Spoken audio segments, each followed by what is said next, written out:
শীতলপুর নামের এক জঙ্গলে টুনি নামের একটা পাখি বাস করত। সে খুবই ভালো একটা পাখি ছিল। তার প্রতিবেশী ছিল কালু নামের একটা কাক। সেই কাকটি তাকে খুবই অপছন্দ করত। সে টুনিকে একেবারেই দেখতে পারত না। সে সবসময় চেষ্টা করত কিভাবে টুনির ওপর অত্যাচার চালানো যায়। শোন টুনি, তুই অনেকদিন ধরেই আমার এই পাশের গাছে আসি, কিন্তু আমার কোনো কথাই শুনিস না। আমি কিন্তু তোকে এমন হলে এই গাছে আর থাকতে দেব না। কেন দিদি, আমাকে থাকতে দেবে না কেন? আমি তো তোমার সব কথাই শুনি, তুমি যা বলো আমি তাই করি, তাহলে এই কথা কেন বলছো আমাকে? নেকা সাজিস কেন? তোকে যে আমি করেই বলেছি যে প্রতিদিন আমার জন্য খাবার এনে দিবি, করি, তাও তো তুই আমাকে খাবার এনে দিসনি।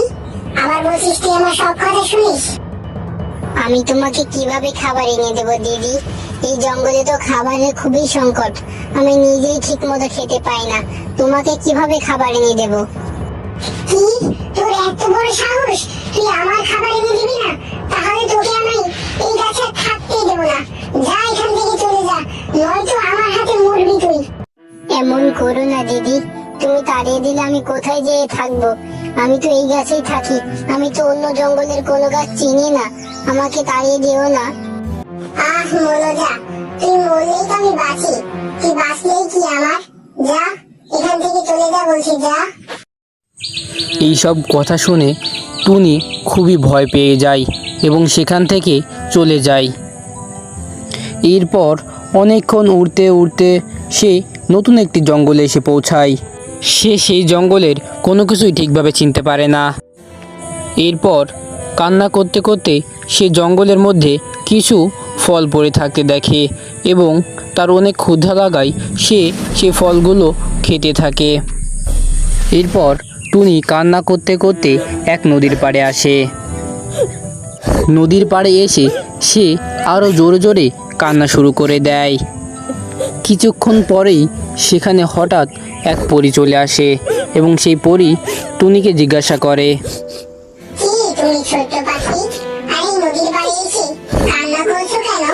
তোমার কি কোনো কষ্ট হয়েছে? কে তোমাকে কষ্ট দিয়েছে? আমাকে বলো, আমি তোমাকে সাহায্য করব। কে তুমি, আর তুমি আমাকে সাহায্যই বা করবে কেন? আমি হলাম পরী, আমি এই নদীতেই থাকি। তুমি কাঁদছো দেখি আমি এখানে এলাম। তা তুমি এবার বলো তো দেখি, তুমি কেন কান্না করছো? আমি তোমার আসলে আমি এর আগে যে জঙ্গলে থাকতাম, আমার প্রতিবেশী কালু কাক আমাকে সেখান থেকে তাড়িয়ে দিয়েছে, আমি তাকে খাবার এনে দেইনি বলে। তাই আমি কান্না করতে করতে এই জঙ্গলে চলে এসেছি এবং এই নদীর পাড়ে বসে বসেই কান্না করছি। ও, এই কথা! তাহলে তো আমি এই সমস্যা এক্ষুনি সমাধান করে দিচ্ছি। আজ থেকে তুমি এই নদীর পাড়েই থেকে যেও।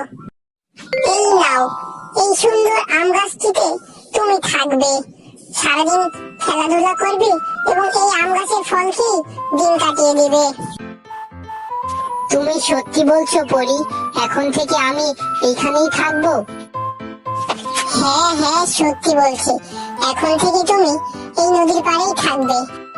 তোমাকে অনেক অনেক ধন্যবাদ পরী, তোমার জন্যই আমি এমন সুন্দর একটি থাকার জায়গা পেলাম, নয়তো আমি কোথায় যেতাম তার কোনো ঠিক ছিল না।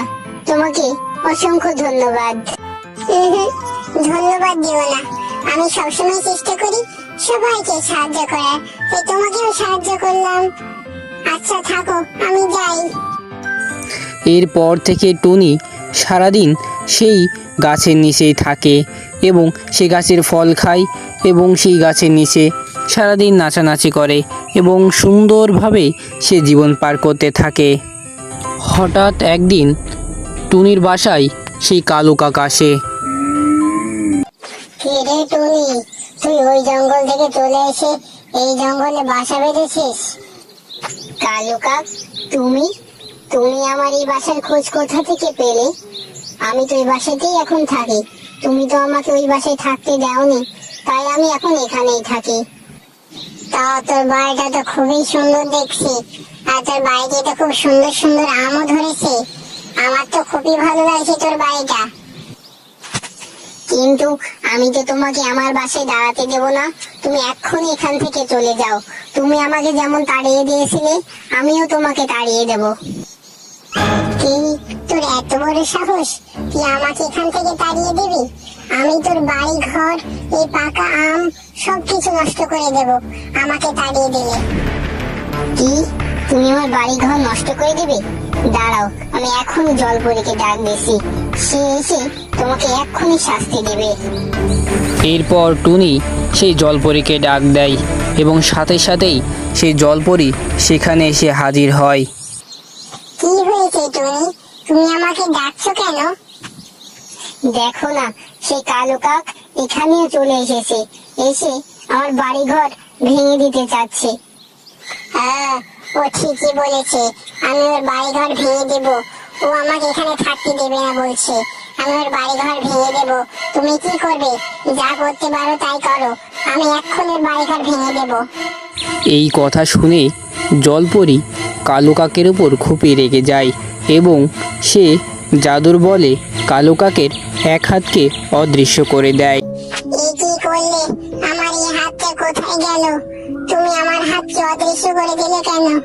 আমার অনেক বড় ভুল হয়েছে, আমাকে ক্ষমা করে দাও পরি। আমি আর এরকম করব না টুনির সাথে। এখন থেকে টুনির সাথে মিলেমিশে থাকবো। আমার হাতটি ঠিক করে দাও এই কথা শুনে পরী কালো কাককে হাতটি ঠিক করে দেয় এবং বলে, তুমি কখনো যেন টুনির সাথে খারাপ ব্যবহার করবে না, সব সময় দুজনে মিলেমিশে চলবে, তাহলে তোমাকে কখনো শাস্তি দেব না এবং তোমরা দুজনেই এই ফলমূল খেয়ে থাকতে পারবে এখানে। আমরা আজকের এই গল্পটি থেকে শিখলাম, কখনো অহংকার ও শক্তির বড়াই করা উচিত নয়।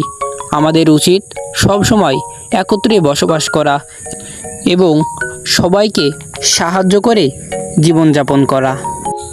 গল্পটি ভালো লাগলে চ্যানেলটি সাবস্ক্রাইব করুন।